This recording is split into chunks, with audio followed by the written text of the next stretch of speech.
जनगणना पूरे विश्व में से एक बहुत ही जटिल और एक बहुत ही बड़ी प्रशासनिक कार्रवाई होती है। आज़ाद भारत के बाद 7 बार जनगणना हो चुकी है। प्रथम जनगणना 1881 में आज़ादी के पूर्व ब्रिटिशर्स द्वारा कराई गई थी और उसके बाद से लगातार 10 साल के अंतराल पर ये जनगणना नियमित रूप से होती रही है।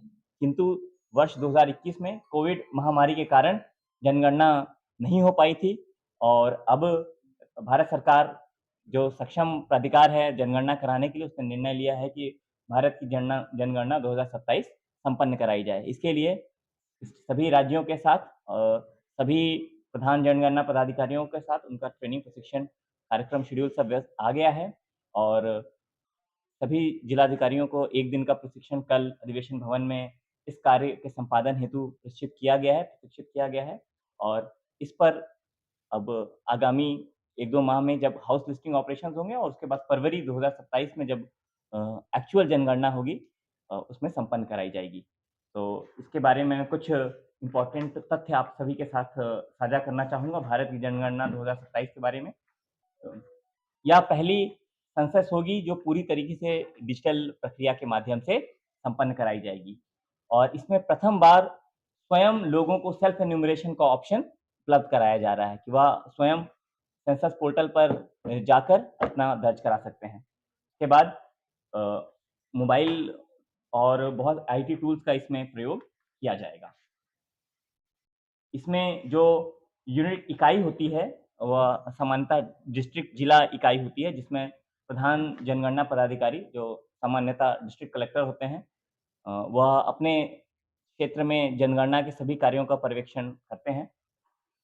ये सभी कार्रवाई सेंसस एक्ट 1951 और सेंसस रूल्स 1990 के तहत ये सारी कार्रवाई संपन्न कराई जाती है। तो कुल 38 डिस्ट्रिक्ट्स हैं, 38 प्रधान जनगणना पदाधिकारी हैं और पूरे बिहार का मैं डेटा बताऊं तो 534 ग्रामीण चार्ज और 270 अर्बन चार्जेस का निर्माण किया जाएगा और टोटल नंबर ऑफ इनोमिनेटर्स पूरे बिहार में 2,02,398 इनोमिनेटर्स और लगेंगे और इन सभी को सुपरवाइज करने के लिए 32,837 सुपरवाइजर्स इस कार्य में लगेंगे।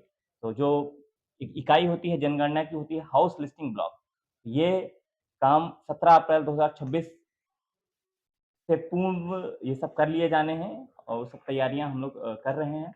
ये सारी कार्रवाई 17 अप्रैल तक पूर्ण कर ली जाएगी। इसमें हाउस लिस्टिंग ब्लॉक का एरिया और इसमें जियो टैगिंग और जीआईएस का भी बहुत भरपूर उपयोग होगा और इसके पूर्व बहुत बृहद स्तर पर प्रशिक्षण की आवश्यकता होगी। इसके लिए national level master trainers, state level master trainers ये सभी विभाग में प्रशिक्षण ले चुके हैं, राष्ट्रीय स्तर पर प्रशिक्षण ले चुके हैं और वो जिला स्तर पर जाके बहुत ही गहन प्रशिक्षण करेंगे सभी एन्यूमरेटर्स का, सुपरवाइजर्स का, जिससे कि जो हमारे जो जनगणना का जो डेटा आएगा वह बहुत ही क्लीन, बहुत ही एक्यूरेट होगा, जिसके आधार पर अगले 10 साल तक राज्य की भारत सरकार की नीतियों का निर्धारण उस डेटा के आधार पर किया जाएगा।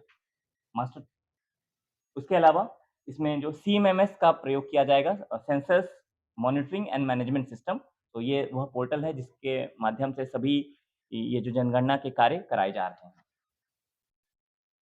इसमें ट्रेनिंग प्रशिक्षण अति महत्वपूर्ण है क्योंकि उससे हमारा जो डेटा एक्यूरेसी और फील्ड में किसी प्रकार की गलती नहीं हो, क्योंकि ये 10 साल में एक बार होती है, इसलिए वो ज़रूरी है। इसके अलावा क्योंकि बहुत बृहद स्तर पर मोबाइल और आईटी टूल्स का, तो एनआईटी एप्लीकेशन का भी प्रशिक्षण दिया जाएगा उसमें।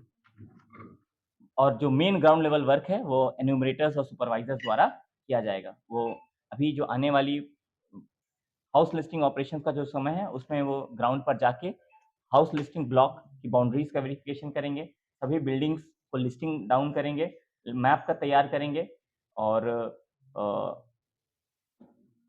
इंस्टीट्यूशनल हाउस होल्ड और हाउसलेस हाउस होल्ड इस सब की भी गणना करेंगे।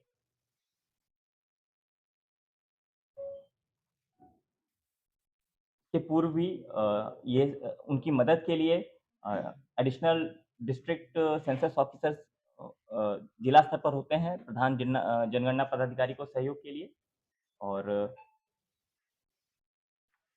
इस सारी कार्रवाई के माध्यम से जनगणना 2027 को एक बहुत ही जो है कि कॉम्प्लेक्स जटिल प्रक्रिया है उसको संपन्न कराने की योजना है और इस कार्य को ढंग से करने के लिए संपूर्ण सभी जिला प्रशासन पूरी तरह से प्रतिबद्ध हैं और समर्पित हैं। जिस तरीके से सर पहली बार डिजिटलाइजेशन तरीके से जनगणना हो रही है, तो पहले शिक्षकों को लगाया जाता था, तो इसको लेकर के किस तरीके की तैयारी इसमें की जा रही है, जी, डिजिटल को ये लेकर के? जो आरटीआई एक्ट में भी जो राइट टू एजुकेशन एक्ट है, उसमें भी सेंसस के लिए एक्सेप्शन दिया गया है।